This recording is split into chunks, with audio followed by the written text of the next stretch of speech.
How's the vibe around the team since that big comeback win, and how nice is it to get to this point in the tournament? It's nice, to get a few more days of practice in and a couple more days of preparing for another big home game, which is great.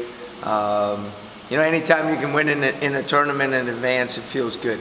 Our guys are in very, very good spirits, and they understand the things that we did well, especially in the second half, and the things that we're going to have to do a lot better against another team that's won 25 games on the year, conference player of the year on their team, very talented, older team.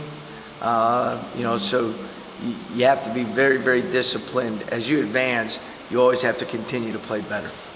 A couple days removed from David Collins' performance, what can you say about that? But you get caught up in the game and the comeback. You don't realize all the good things that he did during the game, and when you go back and you watch him on film, you're just amazed because he made some spectacular plays, some big time finishes, crucial baskets for us.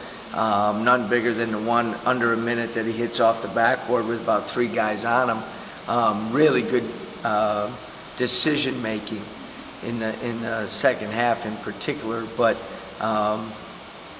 and the 31 points were overshadowed by probably his best defensive performance of the year. Solid when he needed to be solid, and very, very active when he needed to be active, coming up with some crucial steals for us. And really, with him and LaQuincy, and when X was out there, causing some havoc with our defensive pressure. Utah Valley, another really good defensive team coming in, especially in the post and in transition. What did you see when you watch video? Well, they have 2 very, very good point guards. Sometimes they play them together in Washington and Nakwasa. I think that's how he says his name. But they're good, and they can really get into the ball. And then they got very good big guys inside that wall up well, and you don't get a lot of points around the basket on them. And as I said, a veteran team that, a little older. Some of those guys go away on mission trips and then come back and finish playing. So they're a little more older, a little more experienced. They're not going to get rattled, and they know exactly who they are. And, I think everybody probably saw New Mexico State yesterday, in the closing seconds almost beat Auburn. This team finished second to them, 12-4 in the league. And played New Mexico State very well in both games. So, another team that has done a lot during the regular season and has entered this tournament, with something to prove. And I think they played that way the other night in their big win as well. They always seem to have 4 shooters on the court. What stood out to you about their offense? Very, very balanced, even though the Tolson family tree out there with, starting at the 2 and the 3 are kind of their main shot takers, but White at the 4 is tough to guard. Has shot the ball extremely well in the last 5 games. He's shooting over 40% from the 3. As I said, Washington is a dynamic guard that really drives it. And their other point guard is a little better shooter. And then they always have a 6'11", 250-pound kid in the post. So, and they can score in the post as well. And they're probably the best that I've seen at utilizing all the options off of ball screens. Their guards are very good at hitting the roll men, but then, as you said, they got guys spaced out, so if you get sucked in, they're going to hit 3s on you. So very balanced offensively, and again, another team that knows exactly how they want to play, and they don't get thrown off very often. We're going to have a great defensive effort in all 5 positions. Going back to Wednesday night, 5 seconds left in overtime, and Castaneda commits a foul on Cornish before he can get a shot off. Can you walk us through your thought process? Yeah, so we're up 3. We're going to foul as soon as it gets under 7 seconds. And he did a great job of letting him take a couple dribbles. And when he got into a scoring range to foul him, and he did a good job of fouling him. So it looked like a foul and not an intentional foul. And we practice that. We talk about it. We'll also show guys clips of other teams, that did it right or didn't do it right. So it was very good execution in terms of what we wanted to get done. As I always say, that's part of our philosophy, is to foul when you're up 3. And one of the big keys is you got to be a good rebounding team to do that, because primarily there was under 5 when he went to the free throw line that he was going to miss, and we had a good rebounding team in there for that as well.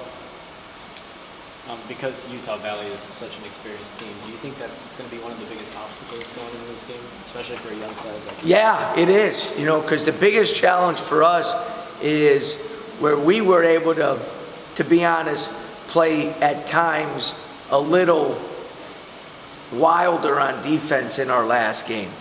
You're not going to be able to do that in this game because of their experience and because of the way they play. We have to be super aggressive defensively, but do it in a much more disciplined manner. We're still going to be able to, swipe and reach and what we call rat at the ball when the time allows us to, but you can't leave your feet on shot fakes. You can't get out of position off the ball. So it's got to be a very disciplined chaos type of defense for us, because we still want to be really aggressive, but we got to be disciplined because of their experience. When you make a mistake due to being undisciplined, they take full advantage of it. Reaching 20 wins is something that hasn't been done a lot here before. I mean, what does it mean for such a young team and the progress that you're making to reach that milestone? It's a big milestone, 5th time it's happened in the history of our program. And sometimes you got, like I always say, you got to take a step back and say, whoa, that's pretty good. That's a pretty remarkable accomplishment in year 2, with going into the season 25% of your scoring and rebounding and points coming back and playing a bunch of new guys who didn't play for you last year. And that's a testimony, again, to the players really buying in and the work they put in. It's a testimony to my staff and all the work that they've done with those guys. And, again, you add the plus, the fact that we're won 10 more games than we did last year, that progress that we talk about, it's one of the biggest turnarounds in the country. And sometimes when you're in the weeds and you're battling, you don't really realize some of the stuff that this group has been able to accomplish, and maybe more important, kind of start to really lay a solid foundation for what we can build on. After a comeback like the other night, do the guys kind of feel like, hey, we might be able to win this thing? Well, our guys are a confident group. They don't lack for confidence, which is a good thing. But usually in tournaments like this, you got to steal one when maybe you don't deserve it. You see it in the NCAA tournament all the time. So I think they're very confident. We've battled back from deficits in the past, this year, because I think we have a group that does fight and a group that does believe that until that final horn blows, we got a chance to win the game. We did it at Tulsa and Temple, and even in the last game in the tournament, we just started a little too late. If that game went 5 more minutes, I think it might have been a different ball game. So some of that is due to lack of experience and lack of consistency, which is something that you always try to fight for. But again, our guys have done a good job all year long of moving on to the next game and concentrating on the next game. And I think even though, I think everybody would like to get to the finals and play for a championship, their focus really is on getting ready for Utah Valley.